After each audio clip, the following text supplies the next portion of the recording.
La chose qu'il faut ne jamais faire, c'est d'immerger votre petit enfant dans un bain d'eau froide. Le danger, c'est de faire un choc thermique et du coup d'aggraver la situation.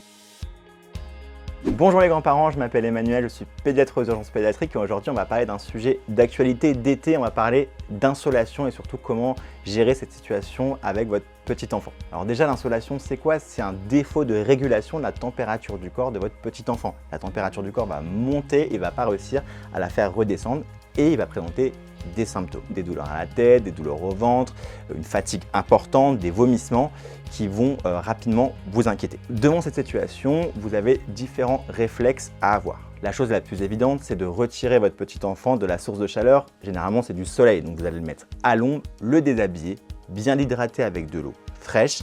Et si vous voyez que la situation vous inquiète, vous consultez un médecin et notamment vous appelez surtout les secours parce que ça peut être quelque chose d'assez grave. La chose qu'il faut ne jamais faire car elle peut aggraver la situation, et ça c'est hyper important à connaître, c'est d'immerger votre petit enfant dans un bain d'eau froide. On aurait voulu le faire pour refroidir la température rapidement, mais le danger c'est de faire un choc thermique et du coup d'aggraver la situation. Donc vraiment à ne jamais